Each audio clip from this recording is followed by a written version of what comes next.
안녕하세요. 저는 30대의 아주 평범하고 흔한 남자입니다.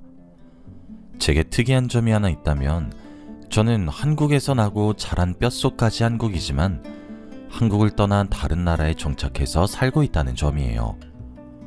설날이나 추석처럼 한국에 큰 명절이 오면 한국으로 잠깐씩 들어오곤 합니다. 부모님 얼굴도 보고 싶고 친구들이나 지인들 얼굴도 겸사겸사 보고 싶기도 하고요. 제가 이렇게 글을 써서 보내게 된 이유는 제가 한국을 떠나게 된 이야기를 한번 해보고 싶어서입니다. 이제껏 그 누구에게도 속 시원하게 말을 하지 못했었거든요. 솔직히 한국을 떠나게 된 이유도 제가 너무 큰 상처를 받아서 도망치듯 회피했기 때문이기도 하고요. 지금부터 그 이야기를 시작하겠습니다. 제가 다른 나라로 나가 살아야겠다고 마음먹은 시기가 바로 추석 즈음이었습니다. 사실 제게는 추석이 명절의 의미도 있지만 꽁꽁 감춰둔 상처를 헤집는 날처럼 느껴지기도 해요. 추석이 다가오기만 하면 생각나는 여자가 한 명 있기 때문이죠. 그 여자는 여러분들이 예상하셨을지 모르겠지만 저와 결혼을 약속했었던 여자였어요. 사실상 결혼식을 올리긴 했으니 파혼보다는 이혼에 가깝긴 하네요. 서류상으로는 깨끗하지만 부부처럼 함께 지냈으니까요. 그 여자는 희정이라는 이름을 가진 예쁜 여자였습니다. 긴 생머리가 잘 어울렸고 하얀 피부를 가졌죠. 제 인생을 통틀어 가장 사랑했던 첫사랑이었습니다. 저희 두 사람은 만남도 운명적이었고 로맨틱했어요. 희정이는 저보다 2살 어린 여자였습니다. 그리고 가정 형편이 그리 좋지 않은 아이였어요. 항상 가난에 시달렸던 그런 아이였죠. 그런데 그런 뭔가 서글픈 현실에도 불구하고 항상 맑은 웃음을 가지고 있었던 그런 여자였습니다. 하루를 활기차게 시작했고 항상 웃는 얼굴로 하루를 보내곤 했죠. 누구에게나 먼저 인사를 하고 모나지 않은 그런 밝은 사람이었습니다. 그런 희정이의 근처에는 당연히 사람들이 많이 붐빌 수밖에 없었어요. 항상 좋은 기운이 나오는 듯한 느낌이었거든요. 그런 희정이와 남녀관계로 발전할 수 있었던 것은 정말 행운이라고 생각했어요. 저랑 희정이는 과는 서로 달랐지만 같은 학교였습니다. 저는 군대를 갔다 전역해서 복학을 한 상태였고 희정이는 재수를 해서 저희 학교에 전액 장학금으로 입학한 아이였어요. 정말 우연처럼 월요일, 화요일, 수요일 3일 연속으로 저희는 같은 교양 강의를 수강하게 되었습니다. 그러다 정말 드라마처럼 목요일에도 같은 강의실에서 마주치게 되었어요. 저희는 또 얼굴을 봤다는 사실에 누가 먼저랄 것도 없이 웃음을 터뜨렸고 그걸 계기로 친해졌죠. 희정이는 제가 생각했던 것보다 훨씬 더 털털했어요. 꼭 생긴 것만 보면 차갑고 도도한 얼음공주 같은 아이였는데 친해지고 보면 그렇게 시원시원할 수가 없더라고요.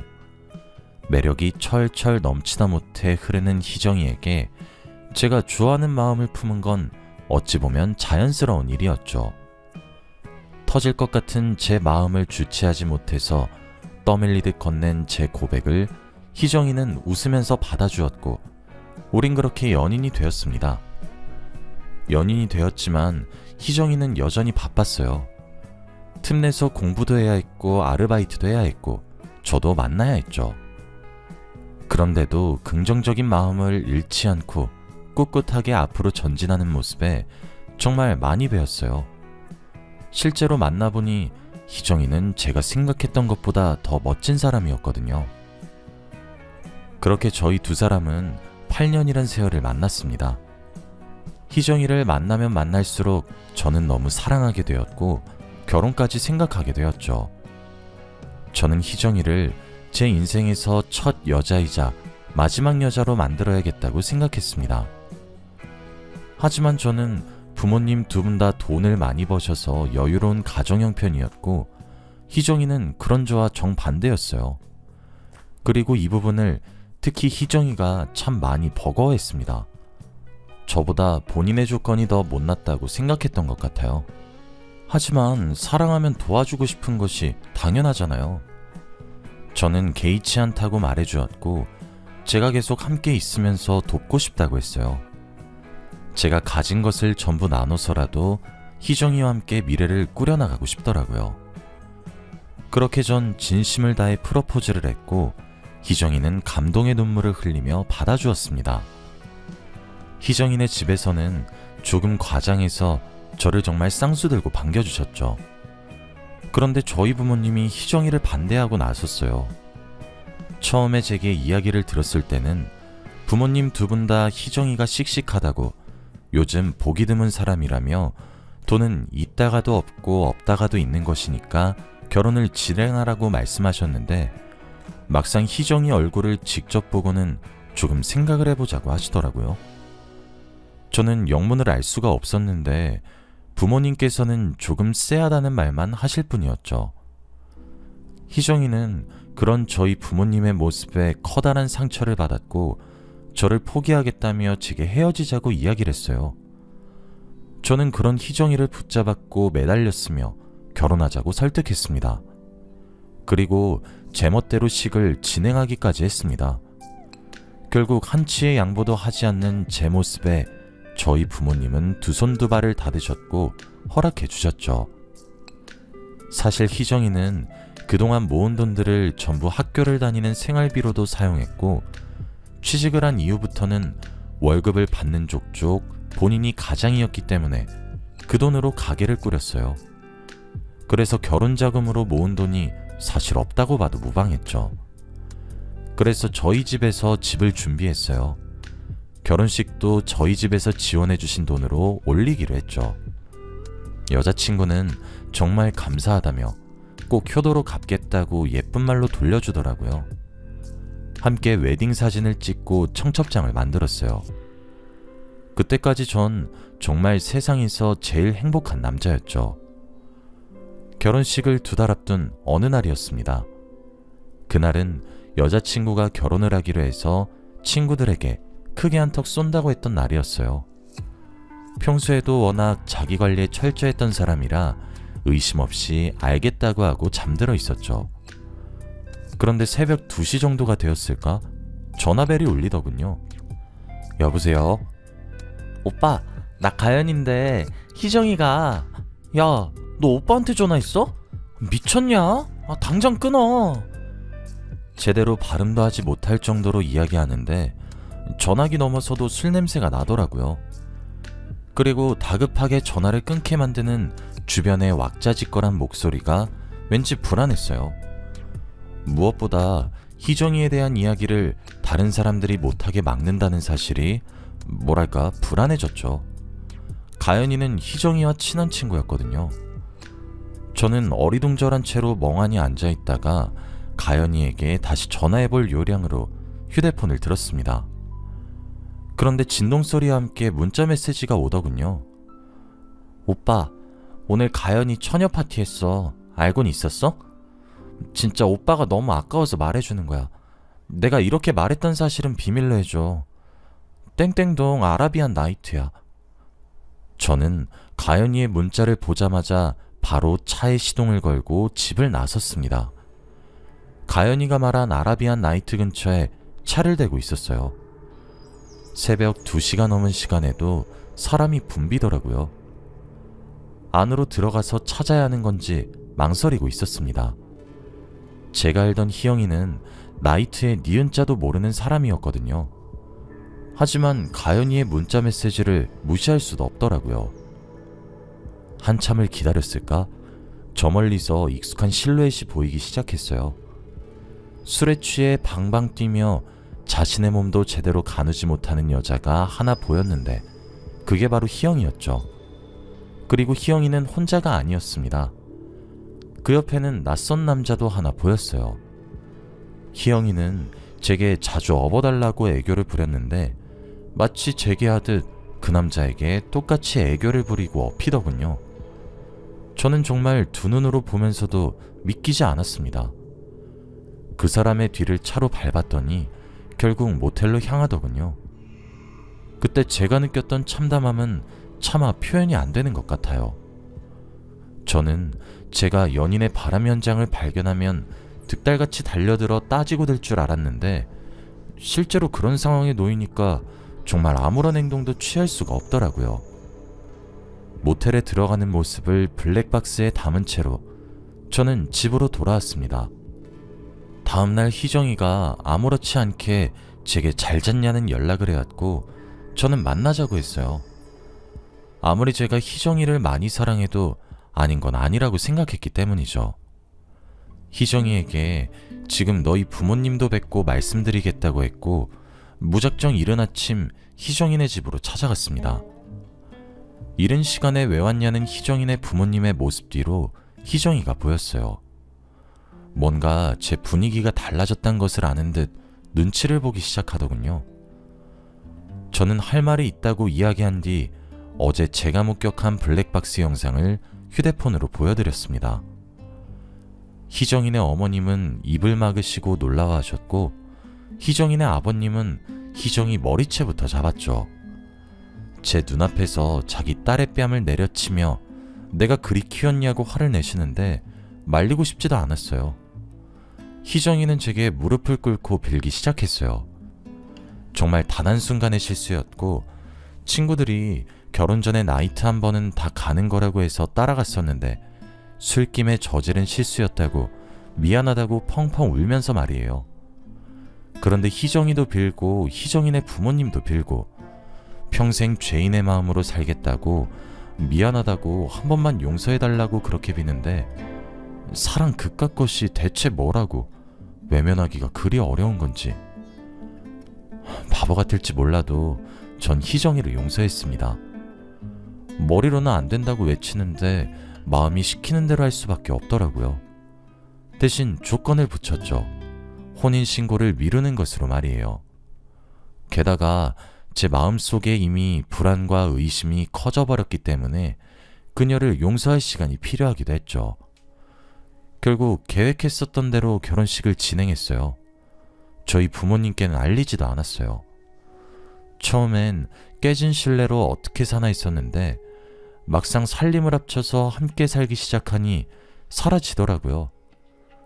문득 제 눈앞에 그날 밤이 펼쳐지는 날이면 힘들었지만 그럴 때마다 희정이가 진심으로 사과하기도 하고 상처 입혀서 미안하다며 눈물을 흘리기도 하고 실제로 술을 끊는 행동을 보여주면서 반성을 하니까 괜찮아지기도 했어요. 저는 그렇게 점차 희정이를 용서하기 시작했습니다. 그러다 희정이가 임신을 하게 되었어요. 결혼식을 올린 지 고작 6개월 정도가 지난 순간이었죠.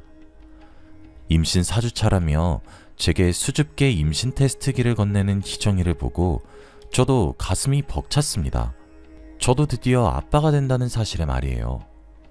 희정이는 제게 혼인신고를 요구했습니다. 하지만 솔직히 말을 해보자면 별의별 생각이 다 들더라고요. 의처증도 아니고 제게 그동안 믿음을 보여준 희정이를 믿어야 된다고 생각은 드는데 확신을 할 수가 없었어요. 저는 희정이에게 혼인신고와 출생신고를 같이 하자고 이야기했어요. 희정이는 그런 제 태도에 불만이 있는 듯 했지만 지은 죄가 있다 보니 별말 안 하더라고요. 그렇게 출산의 날이 다가왔습니다. 저는 아이의 탯줄을 직접 잘라주기 위해 분말실에서 아내 곁을 지켜주고 있었어요. 16시간의 진통 끝에 우렁찬 울음소리가 들렸고 아이가 태어났죠. 아내가 얼마나 대견스러웠는지 몰라요. 그런데 분만실의 공기가 조금 달라진 듯한 느낌이 들더라고요. 저는 아내에게 수고했다고 고생했다고 토닥이던 도중 제가 그 이상한 분위기를 눈치챌 정도였어요. 거기 있는 모든 의료진들이 당황한 것이 느껴졌습니다. 탯줄을 잘라야 한다는 말에 방금 태어난 아기를 내려다보았어요. 방금 태어나서 눈도 제대로 잘 뜨지 못하더라고요. 아닐 거야 하면서도 저는 간호사에게 아이의 눈을 조금만 벌려달라고 했습니다. 간호사는 머뭇거리면서도 제 요구를 들어다 줬어요. 그런 저를 숨을 거칠게 내쉬는 희정이가 올려다봤죠. 태어난 아이의 머리카락은 금색에 가까운 곱슬머리였고 눈동자의 색이 파란색이었습니다. 이거 하나만은 알겠더군요. 그 아이의 친아버지가 제가 아니란 사실을 말이에요. 전 파란 눈동자와 금발의 곱슬머리를 가진 외국인이 아니었거든요. 저는 말없이 분말실을 나갔고 그런 저를 아무도 잡지 못했습니다. 뒤에서는 비명처럼 제 이름을 부르짖는 희영이의 목소리만 들렸죠. 분만실을 나가니 저희 집과 처갓댁 가릴 것 없이 다 전전긍긍하면서 절 기다리고 있더군요. 제게 너나 할 것 없이 달려와 어떻게 되었냐고 묻기에 대답했습니다. 아들이 태어났어요. 엄청 예뻤습니다. 머리가 금색에 가까운 곱슬머리였고 눈동자가 파랗더라고요. 꼭 외국인들 혼혈처럼 말이에요.